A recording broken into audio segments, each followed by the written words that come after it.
Usa ka pagtuo, usa ka tingog, usa ka katawhan.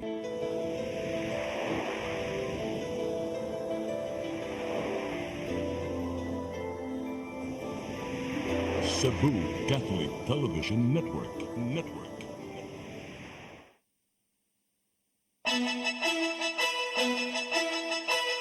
Uluhan sa mga balita sa Sari 47.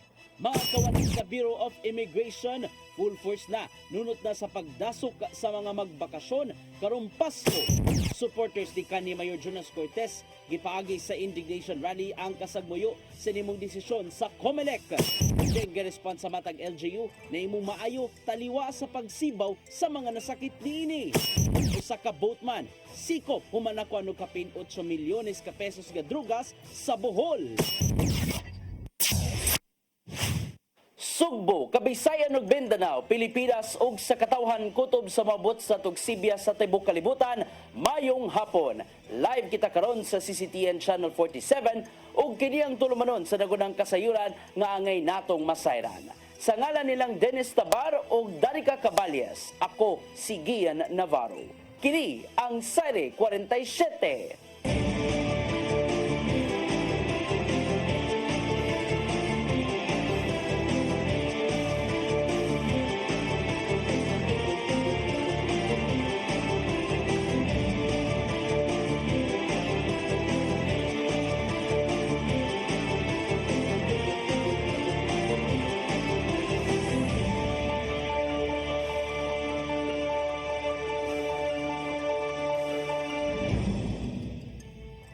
Karon sa kompletong detalye sa ato mga balita, mga kawani sa Bureau of Immigration ana sa full force ning panahon sa Pasko. Nakadeploy na ang mga sakop sa immigration sa NAIA. Apil na ang tugpanan sa Mactan Cebu International Airport dinhi sa Sugbo.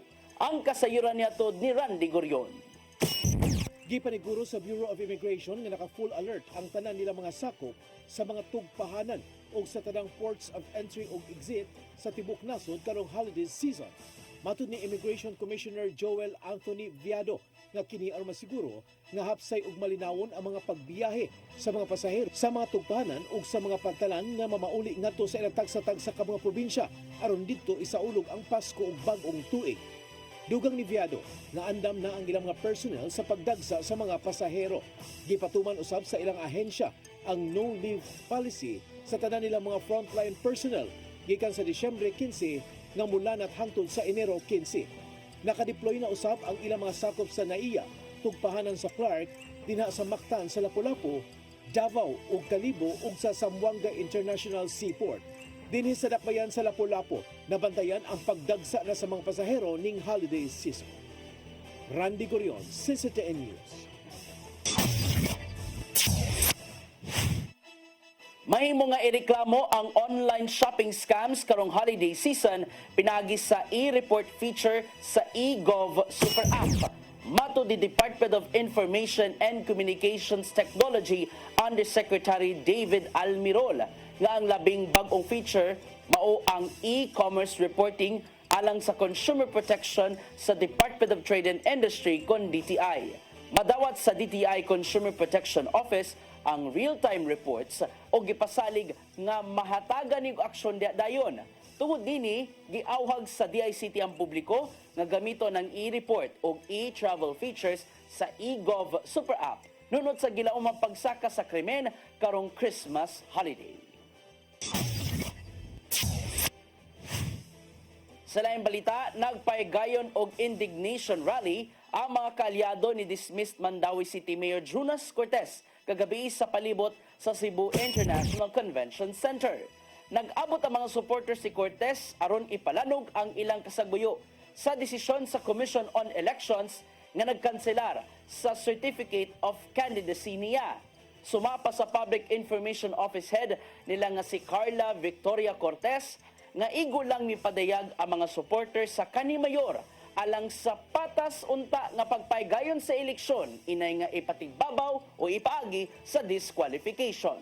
Daanang nanawagan si kanhi Mayor Cortez sa mga kaatbang nga ilhon na lang ang demokrasya pinagi sa eleksyon inay nga magpakatiktikal na lang sa balaod alang na sa ilahang bintahe. Giklaro usab nga nangunay mismo ang mga supporters sa pagpaygayan sa maong protesta o walay kalabutan ang slate ni Cortez. Gipahugda ni Mayor Raymond Alvin Garcia ang paggamit sa mga paboto ning pagsaulog sa Pasko o gumaabot nga bag-ong tuig dinhi sa Dakbayan sa Subo pinagi sa usa ka executive order. Samtang ipasusi usab ni Mayor Ahong Chan ang naitabong sunog sa baligyanan og paboto sa Lapu-Lapu City. Ang kasayuran niya ni Crystal Joy Felerca. Gipahugtan na sa Cebu City Government ang paggamit og mga paboto og pyrotechnic devices ning pagsaulog sa Pasko og umaabot nga bag-ong tuig. Pirmado na ni Mayor Raymond Alvin Garcia ang Executive Order No. 26 nga naglatid sa mga lagda. Ubos sa maong mando, gibahin ang mga paboto sa mahimong magamit sulod sa gamay nga luna. Apan adunay pipila ka mga paboto nga mahimo ra magamit sa gawas tungod sa kakusog sa iyahang impact. Apan giawhag ni Mayor Garcia ang publiko nga likayan gyud sa paggamit ang mga paboto nga ginadili gyud ubos sa kasamtangang mga balaod. Of course, we expect na we expect na yung mga untoward incident that might occur. So it's good to be prepared na daan. So, na yung mga pabuto-pabuto, puyaw kayo sa sunog. That's why ang first na kong ipa-report ganina is the Bureau of Fire Protection. Samtang gipahinumduman sa mayor ang mga mamaligya og paboto nga mosunod gyud sa tanang mga lagda sama lang sa business permits ug uban pa. Kinahanglan usab nga magbaton og mga dokumento gikan sa Cebu City Fire Office aron kalikayan usab ang sunog. Giawhag usab ni Garcia ang mga barangay nga magbaton og kaugalingong firecracker zone aron masiguro ang kaluwasan sa mga kabalayan. Naman tayong mga designated firecracker zones in each and every barangay which they will help identify together with the barangay captain and the disaster office.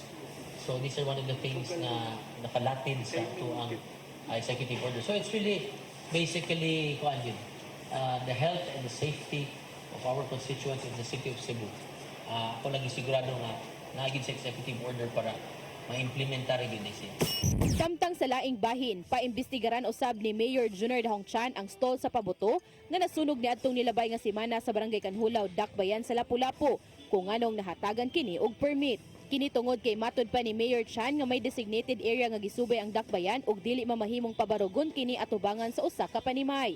Mahinumduman nga atol sa sunog ang pamilya nga nagpuyo-luyo sa stall diriyot nga natrap human misulod ang aso sa panimay ug wala na makagawas tungod sa sunod-sunod nga mga pagbuto. So muna ato ang tanawon sa investigasyon sa ato ang team sa Bureau of Fire sa city na nganong natugutan to siya. Crystal Joy Felerca, CCTN News. Department of Education nangandam na alang sa pagbalhin ngadto sa naandang June to March nga school calendar. Taliwa kini sa padayong transition sa ahensya tungod sa gipatumang Negros Island region. Aniya maong kasayuran. Nangandam ang Department of Education 7 alang sa pagbalhin ngadto sa naandang school calendar nga Hunyo ngadto na sa Marso. Sumapa ni DepEd 7 Director Celestiano Jimenez nga mahimo kini kung walay mga masugatang kakulian atol na sa pagsugod sa klase karong Hunyo 2025. Pinasubay noon kini sa nimong plano sa kadagkuan sa DepEd nga hinahinay ang pagbalhin ngadto na sa naandang school calendar aron dili matingala ang mga estudyante. Sa kasamtangan, ana sa 2.1 million learners ang ahensya tibok Central Visayas din sa mong ihap anaa ang mga nagagikan sa Negros Oriental ug Siquijor. We had our national MANCOM with Secretary Angara and there's no mentioning about it IR yet. So possibly that would be after election. Napadayon ang transition sa DepEd 7 diin, mubuwag na silang buhatan ang Negros Oriental ug Siquijor. Tungod kini sa gipatumang Negros Island region, maong mahimo pa makasalmot ang duha ka mga lalawigan ato sa Sivera Amit karong Marso o Abril 2025 sa Bayawan City, Negros Oriental. Maong napaglantawan niyang kinina ang katapusang participation sa duha ka mga probinsya isip sakop sa Central Visayas. Wherein it's within the jurisdiction of Region 7 as of now since the Negros Island region is not yet implemented. So hopefully after possibly election time, so that's the time that PINAIA will be implemented as well. CCTN News.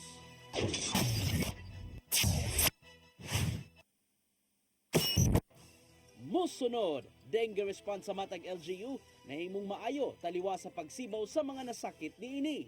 Kanaguban pa mga balita sa magbalik sa Society 47.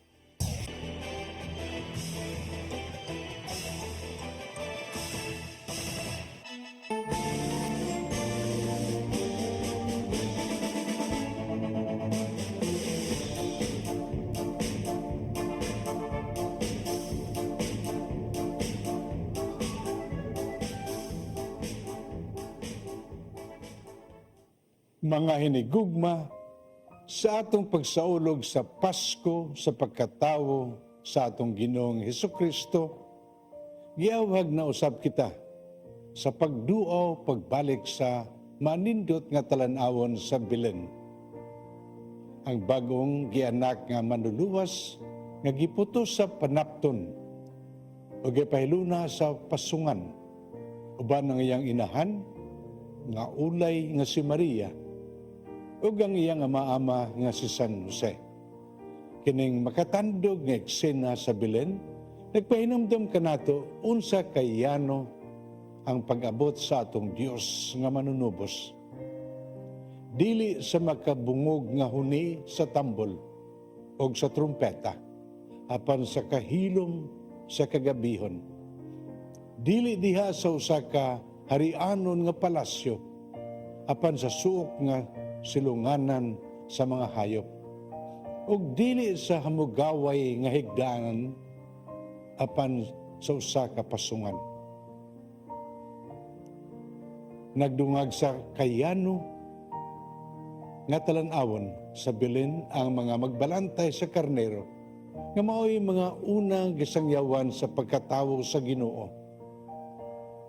Bot na ko silang itanyag kaninyo isip atong sumbanan sa atong pagsaulog o pagpuyo sa Pasko karong tuiga.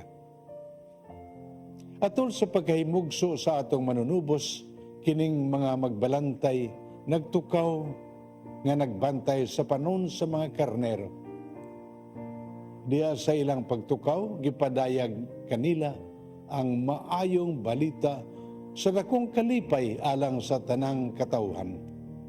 Ang pagkatawo sa manluluwas nga mao si Jesus, ang Dios nga nagpakatawo.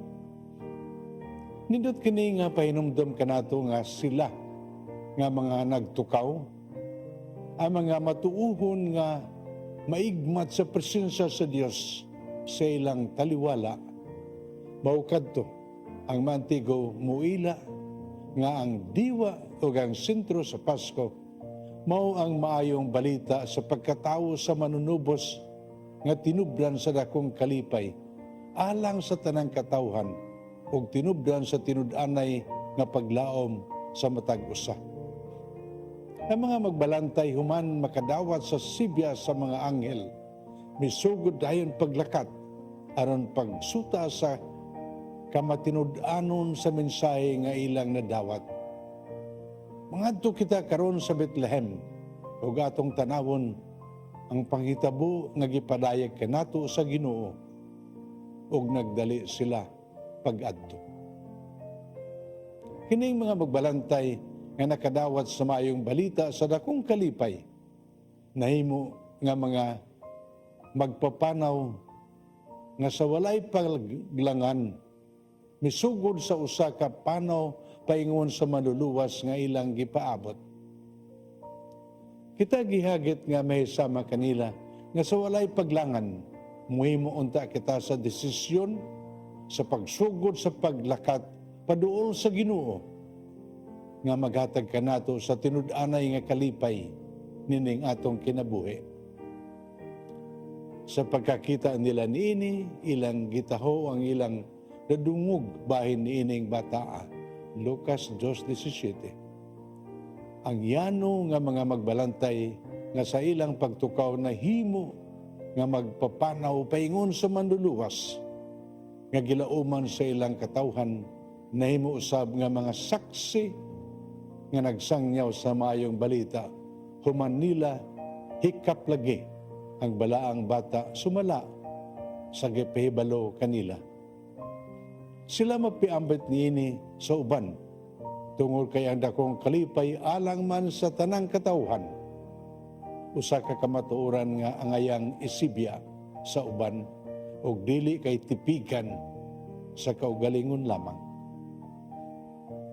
Isip mga matuohon nga gitawag nga mamahimong Pilgrims of Hope nining Jubilee Year 2025, giawhag kita nga mahisama nining yano nga mga magbalantay sa karnero sa kanunay magtukaw o magmaigmat kita. Kay nining pagiha lamang madawat ang ug masabtan nato ang maayong balita sa dakong kalipay nga mao si Jesus mismo, ang Dios nga nagpakatawo alang kanato. Nga magmadasigon kita sa panaw ug dili maglangan, pagsugod pagpuyo nining hagit sa pagpahiuyon sa kinabuhi sumala sa plano sa Dios. Nga human makakita, human muhamtong sa pagtuo tungod sa pagsinati sa katinuod sa Dios nga atong nahimamat diha sa panaw, mahimo unta kitang mga saksi nga nagsangyaw o nagpaambit niining kasinatian sa dakong kalipay.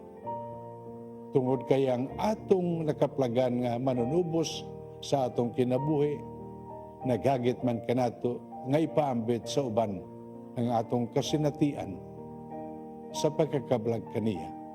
O sa maong paagi, makakaplag usab ang uban kaniya o makasinati sa kalipay nga iyang gitaniyag sa tanan. Sa atong pagsaulog sa Pasko, may sama unta kita nining mga magbalantay nga wala maglangan paglakat paingon sa Dios nga nagpakatawo. Ug unta sa atong paghimamat kaniya, masibya og madala nato siya ngadto sa uban isip gasa nga labing mahinungdanon karong Pasko. Kanyong tanan, malipayong Pasko.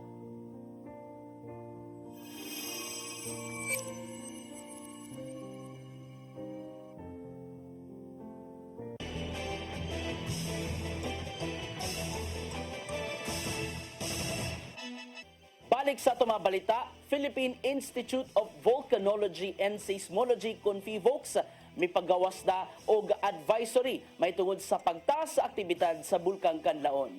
Subay kini sa sublim pagbugwak og baga nga abog sukad sa miaging adlaw. Ang kasayuran niya tud ni Randy Gorion. Gikan sa alas 11:45 sa buntag, naobserbahan ang pagbugwak sa itom nga abo gikan sa bulkan nga inubadan sa hinay nga pagtayog. Ang itom nga abo nga adunay gitason nga dili mo minus 1.2 kilometros adunay direksyon sa amihanang kasadpan. Tungod niini, gilauman ang pag-uwan og abo sa mga komunidad sa Negros Occidental ilabi na sa amihanang kasadpang bahin sa bulkan. Bisan og anaa gipatuman ang taas nga parameter nga gimonitor, gipahinumduman ang publiko nga ang alert level 3 or magmatic unrest kasamtang nga nausab nga gipatuman. Kini nagpasabot nga adunay dakong hulga sa kalit ug kusog nga pagbuto sa bulkan nga posibleng maghatag og dakong risgo sa mga silingang dapit. Tungod niini, gimanduan ang mga residente sud sa 6-kilometer permanent danger zone nga mohikling tungod sa hulga sa pyroclastic density currents, ballistic projectiles, pag-ulan og abo, pagdagayday sa lava ug ang pagpanghug sa mga bato. Ang mga piloto giawhag usab nga likayan ang paglupad dool sa crater sa bulkan tungod sa posibleng makadaot ang emisyon sa abo ngadto sa mga eroplano. Samtang ang mga lokal nga kagamahanan o mga LGUs o ang mga Disaster Risk Reduction and Management Councils gimanduan nga hugdan ang pagmonitor sa sitwasyon. Randy Gorion, CCTN News. Dengue response sa Central Visayas nakita sa Department of Health 7 nga naimong maayo ang iyahang dagan. Taliwa kini sa nimong pagsaka sa mga kaso nini sa rehiyon nga dulan 300%. Aniya among kasayuran. Nabantayan sa Department of Health 7 nga sa hinay-hinay na improve na ang mga lakang sa kagamhanan aron pagsumpo sa dengue. Kinibisan pa man sa taas kapag saka sa mga kaso sa dengue ning tuiga sa ihap gikan sa mong ahensya. Ana sa 36,942 ang natalang dengue cases lokop Central Visayas. Mas taas kini og 291%, itandis sa 9,439 ka mga kaso nitong 2023. Apan kung isgutan ng death toll, ana lang sa 78 ang namatay, samtang naayo ang mayorya sa mga nataptan. Nagagikan sa Cebu Province ang labing daghang mga kaso sa dengue nga niabot og 13,817. Gisundan kini sa lalawigan sa Bohol, Negros Oriental, Tri-Cities sa Sugbo ug Siquijor. Taliwa nini, nakita ni Dr. Eugenia Mercedes Cañal nga adunay nahitabong paglambo sa dengue response sa rehiyon. Bisan pa man, kinahanglanon usab ang mas kusog nga pagtubag sa mga panginahanglanon aron kalikayan ang dengue outbreak. Ang kalindot na gyud is not just the LGU but ang ato ang mga physicians, ang atong mga doctors nga nagpakabanakod sila, no, in terms of managing our dengue cases. Nga nindot na ang pag-manage nila, ang pag-refer nila diretso sa ato ang mga next higher facility. May kumusab si Dr. Cañal nga mas maayong tumanon sa kanunay ang 4S strategy aron kalikayan ang dengue. Sama na lang sa pagpangita sa mga tinubdan sa mosquito breeding sites, pagpanalipod sa pamanit, pagpahiling sa doktor kung adunay sintomas ug pagsuporta sa fogging. So magtaas na gani na siya, hapit na gani na siya sa alert threshold, mag-signal na ta sa kada LGU. Naana po, padung na mo sa inyong alert threshold. Mauna ni dapat ang ato ang buhaton, katong mga 4S na to, in fact 5S na karon. Pia Navarro, CCTN News. Mobot sa 40 ka mga tao ang nalambigit sa illegal nga drugas, unang mopaubos sa in-house rehabilitation sa Balay Silangan Rehabilitation Center sa siyudad sa Mandawi karong Enero sunod tuig. Ang kasayuran niya ni Mary Rose Sagarino. Musugod na pagdawat ang Balay Silangan Rehabilitation Center sa siyudad sa Mandawi. Sugdan ang pagdawat sa rehabilitation sa mga tao nga nalambigit sa illegal nga drogas karong Enero. Ang unang batch nga i-cater sa pasilidad 40 ka mga pasyente. Ang programa mulungtad sa 3 ka buwan ug 1 ka buwan nga aftercare. 40 ang maximum nato sa atong batch. So ang ato ang gi-identify ani kay kinsa tong willing sa first. Kay dili biya lalim nga 1 month mandatory stay in siya no. So dapat mangita sa mga individuals or clients nga willing mo stay for 1 month. Then for the 2 months, mo dito siyang outpatient na siyang style. Ang Balay Silangan may moakomodar sa kapin 1,000 ka drug pushers nga giila sa Barangay Drug Clearing Program. Ang Balay Silangan nga i-manage sa Mandawi City Substance Abuse and Mental Health Service Office magsilbi nga instrumento sa reformasyon sa mga plea bargainers nga nakalapas sa Republic Act 9165 o Comprehensive Dangerous Drugs Act, labi na ang drug pushers. Mary Rose Sagarino, CCTN News.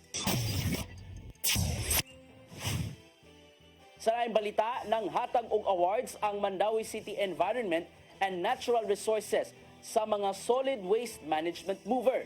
Ang Barangay Subang Dako may nakadawat sa unang ganti o gatagan og cash nga mukabat gadto sa 100,000 ka pesos. Ang pag-award o pag-recognize sa mga barangay nga dunay best practices sa solid waste diversion o entrepreneurship program nagsugod sa tuig 2020 og dagpadayon hangtod karon.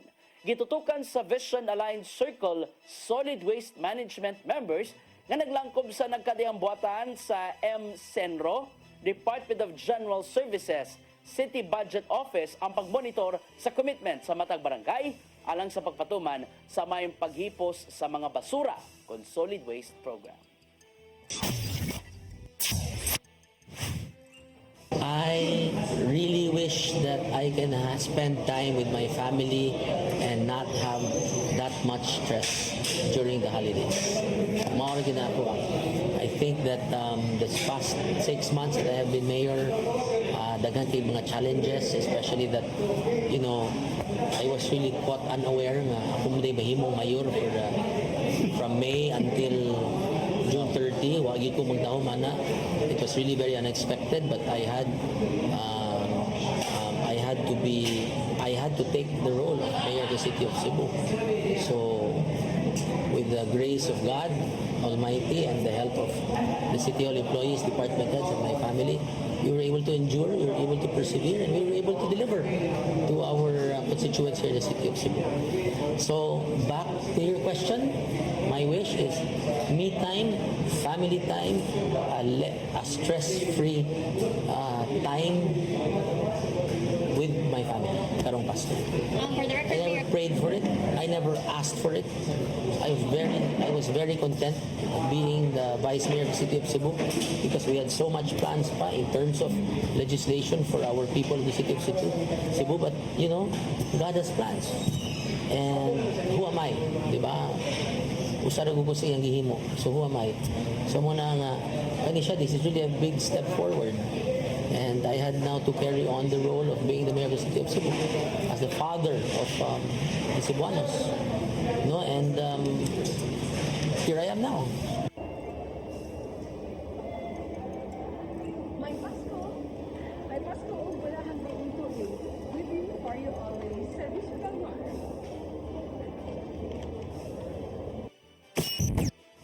Musunod, usa ka boatman siko kuman na kuanog kapin 8 milyones pesos ka drugas sa Bohol. Kanaguban pa mga balita sa magbalik sa Sairi 47.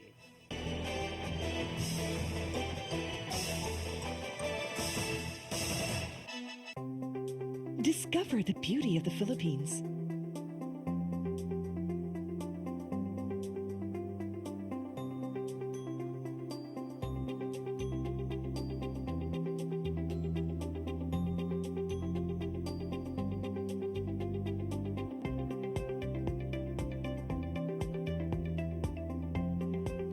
With Philippine Airlines, the country's flag carrier.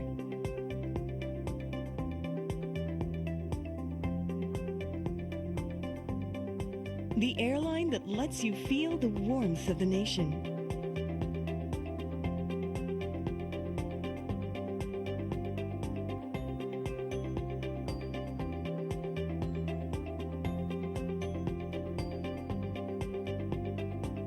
Mabuhay!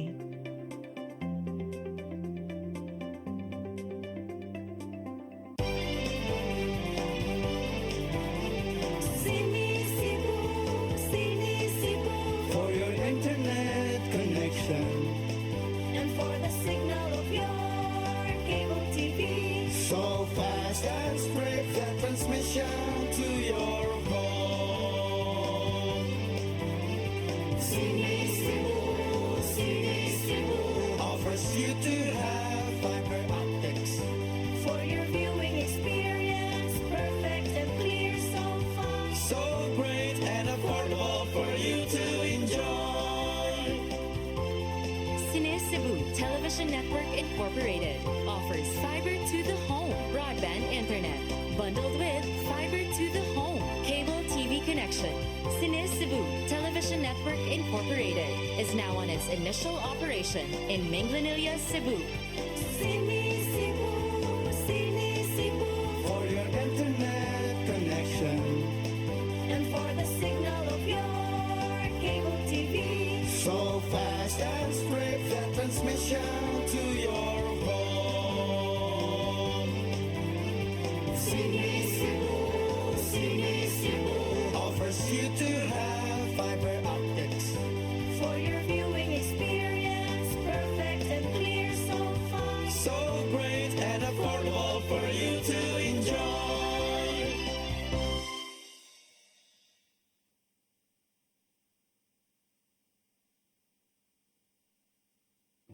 Today a child is born on earth. Today a child is born on earth. Today the glory of God shines everywhere for all of the world. Jesus, born on this day, He is our light and salvation. Oh, Jesus, born on this day, He is the King of all nations.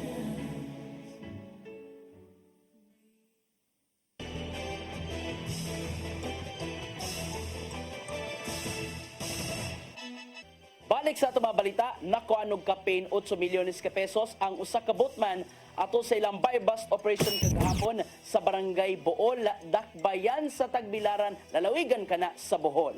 Sikop ang subject sa operasyon nga si Adrian Pahinte, taga-lungsod sa Panglao, o gitumbok sa kapulisan nga sa ka-high-value drug personality. Nasignit sa mga operatiba ang 30 ka bulto sa gituuhang shabu nga mitimbang og 1.2 kilos. Diin, may balor kini og 8.1 milyones ka pesos. Kaso paghupot og pagpamaligya og ginadiling drugas ang giatubang ni Pahinte. Sumapa sa hepe sa Tagbilaran City PNP nga si Lieutenant Colonel John Karin Escobar nga resulta kini sa pagtinabangay tali sa isig ka police station og pagpanginlabot sa palibot. Nasakmit sa mga sakop sa Department of Veterinary Medicine and Fisheries kung DVMF sa Cebu City Government ang dulan 159 ka kilo nga hot meat kagahapong adlaw. Atol kini sa operasyon sa mga sakop sa Cebu City Meat Inspection Services sa Barangay Kalonasan, pinanguluhan ni Dr. Jessica Maribuhok. Gilangkuban kini sa mga karning double dead nga baboy diin kituuhang nangamatay sa ubang sakit ug mi kandidad kini tanan-tanan og 39,700 pesos. May painumdum ang Cebu City DVMF sa publiko nga likayan ang mga hot meat aron kalikayan ang posibleng kakulyanini sa panglawas. Gipasidunggan sa Department of Interior and Local Government 7 ang Dakbayan sa Lapu-Lapu isip high-performing designation sa 2023 Peace and Order Council Performance Audit. Nakadawat usab sila og award isip High Functionality Recognition sa 2024 Anti-Drug Abuse Council kon ADAC Performance Audit. Matod ni Mayor Junard Ahongchan nga kini mo'y ikaupat nga tuig nga nakadawat sa maong pasidungog ang Dakbayan. So kadyatong 2019 og nahunong lang una og usa ka tuig tungod sa pandemya. Sigon pa usab sa mayor nga resulta kini sa iyang mando sa kapulisan nga malimpyuhan ang Dakbayan sa ilegal nga drugas ug mapugnan ang pagsulod nini sa Dakbayan. Pero ang syudad na pirmigyud makita sa telebisyon na naghang madakpan sa illegal drugs, no? Tungod kay ang atong kapulisan wala mga tulog, nagbantay gyud subsub ang pagbantay diri sa ato ang syudad nga dili makasulod ang ginadiling drugas. Mopaigayon og financial literacy ang syudad sa Mandawi human sa pagpinirmahay og Memorandum of Agreement tali sa Security and Exchange Commission sa proyekto nga SEC Communication Advisory and Network kung SECCAN. Gitinguha sa kagamhanan sa Mandawi City ug SEC nga matudloan ang mga Mandawihanon sa pagdumala sa paggasto sa ilang kwarta nga hayang dili raw sab masayang. Kini tuyo usab sa paghatag og kahibaw may tungod sa financial literacy sa katawhan aron kadi kayan usab nga mabiktima sa managlaing investment scams nga nitumaw online ug uban pa.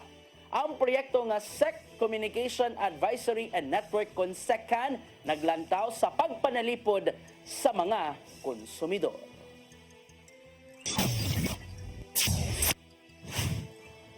O bogkato naglangkob sa itong mga balita sa Sairi 47 sa tuang Christmas countdown. Dili mo menos 6 ka oras na lang sa dili pa ang Pasko. Magkapaspas na lang gidintahan sa panahon, no? Hinaut-unta nga kami mismo diri sa CCTV News Department o galang kaninyo, hinaut-unta nga magpabilin nga malipayon og luwas ang atong pagsaulog sa Pasko. O digid dato kalimtan nga ang sentro ning paglipay-lipay mao ang yanong pagimugso sa labawng manunubos sa pasungan. Sa ngalan ni Dennis Tabar, Danica Caballas og sa tibok pwersa sa CCTN News Department, ako si Gia Navarro, hangtod liwas Pasko puhon, didi sa inyong paboritong tulumanon. Sairi 47.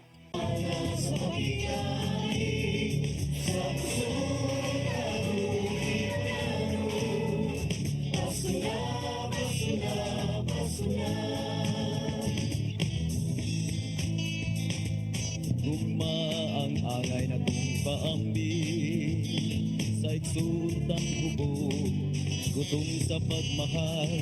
Kay kaniya mo lang mapatayag, usay kahulugan sa Pasko. Ito sa pasungan, nagpakatao ang atong Ginoo.